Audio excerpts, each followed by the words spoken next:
Hello అండి. ఈరోజైతే నేను చికెన్ పకోడీ చేస్తున్నాను అనమాట. ఆల్రెడీ పిండి మొత్తం అన్నీ కలిపి పెట్టుకున్నాను. ఇది ఎందుకు ఇంత గట్టిగా ఉందంటే ఇది ఫస్ట్ కలిపేటప్పుడు లూజ్ అయిందనమాట. ఇందులో ఏంటంటే అల్లం వెల్లుల్లి పేస్ట్, కారం, గరం మసాలా, ఇంకా శనగపిండి, మైదాపిండి ఇంతవరకే కలిపి పెట్టాను. ఇది చాలా లూజ్ అయిపోయిందనమాట. అందుకని కొంచెం ఎక్స్ట్రా బియ్య పిండి కలిపాను. అప్పుడు కరెక్ట్ క్వాంటిటీలో వచ్చిందనమాట. అంటే కరెక్ట్గా ఉందన్నమాట, మరీ లూజ్గా లేకుండా. ఇదిగో పకోడీ అయితే అవుతున్నాయి, చూపిస్తాను మీకు.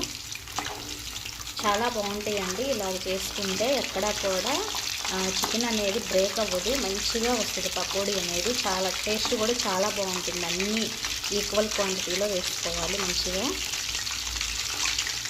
ఇలా పెద్ద ముక్కలుగా ఉన్నప్పుడు ఏం చేయాలంటే ఎక్కువసేపు సిమ్లో పెట్టి వేయించాలన్నమాట.